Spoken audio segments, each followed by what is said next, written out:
Towards the beginning of the year, my cousin asked me if I wanted to compete against him in a game jam between the two of us. I agreed, so I began working on my first game. My game was inspired by 60 Seconds, which is like a strategy survival game that's played mostly through reading text and making choices on a static screen. I found this concept interesting, and in result took a very interesting game and made it entirely uninteresting. The problem really comes from the fact that the game isn't that fun, but it was my first game, so I'm just proud that I released like a finished working product. If you're interested in what my cousin made, here it is. He didn't make anything. Anyway, that was a super long-winded way of saying I now had confidence in myself to begin work on my second game.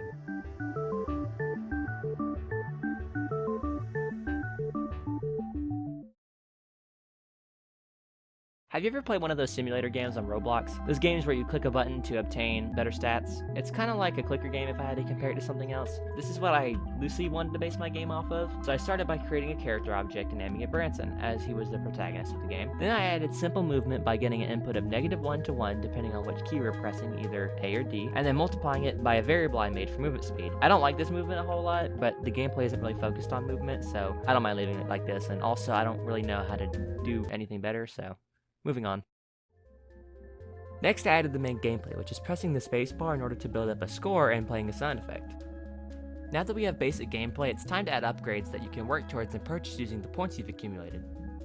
So I drew a store and made it a game object along with a hitbox object that the player can use to access the store. I also wanted to have a separate currency that can be used to buy cosmetics, so I made a placeholder money sprite and programmed the cash to spawn around the player every 25 seconds. The player can then use the mouse cursor to collect the money, since I like the idea of it being easily obtainable without having to run around and collect it. Anyway, back to the upgrades. The first one upgrades your movement speed, the second one gives you more points every time you press the spacebar, the third one spawns cash more often, and the fourth one makes the game easier. Now you may be asking what exactly that means to make the game easier, so let me explain. The gameplay premise will be getting as many points as possible in order to defeat the NPCs in a minigame where a bar and a needle will appear, and you have to stop the needle in a green section by pressing the spacebar. At first I wasn't exactly sure how to do this, but I soon thought of a simple way I could get it to work. First you have to meet the point requirement, which is different for each character, in order to start the minigame. Once you have enough points, you talk to the character and the minigame will start. First I spawn the needle and then the bar. I then move the needle right, and once it reaches the edge of the object, it reverses the move speed of the needle so it goes left, and once it reaches the left edge, it reverses again. In order to change the difficulty, I made each character their own bar and set the collision box to only be over the green area of the sprite.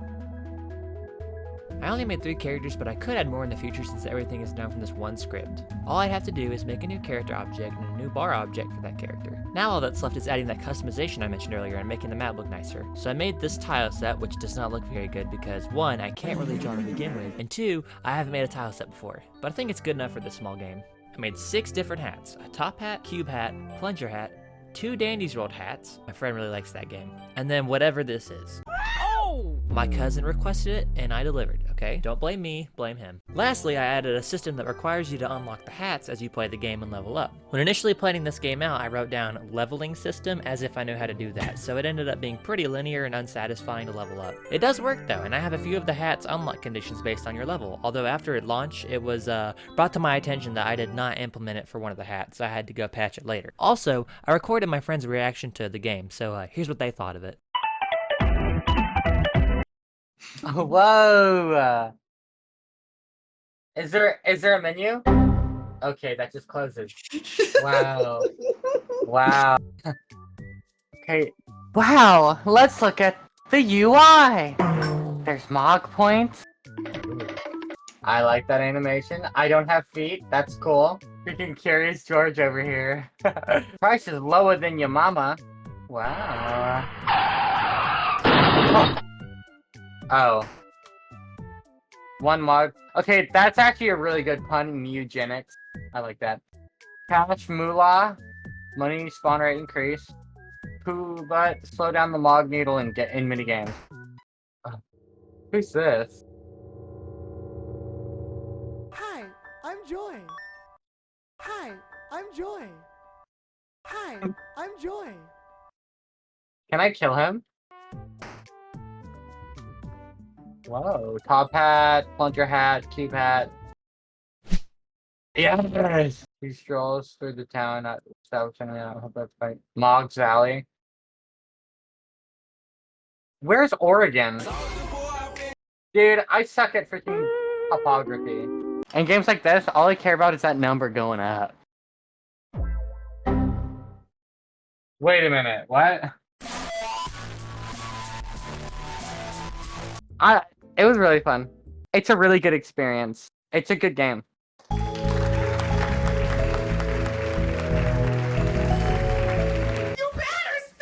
Play.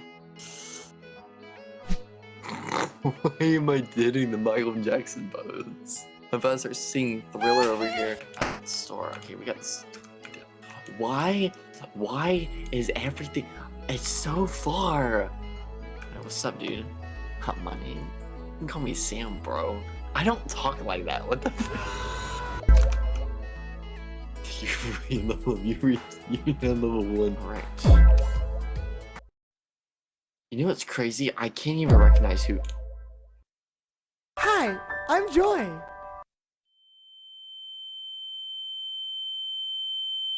Hi, I'm Joy.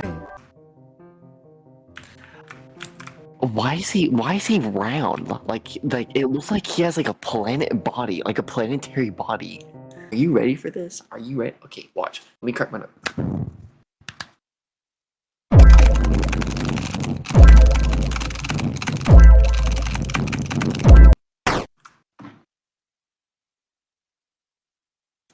I was on the sidewalk. And that's the whole game. It's not that fun or nice to look at, but for my second game, I'm happy with the way it turned out, for the most part. I learned a few things like how tile sets work and also adding sound effects. It can also be beaten in like 10 minutes or less, which was not my original vision of the game, but that's totally my fault for overestimating my capabilities. I'm not very good at making my games fun yet, but maybe the next one will be. I did leave out a bunch of smaller details about the creation process just because I decided to make the video about it after it was already finished. So my next video will be significantly more in depth.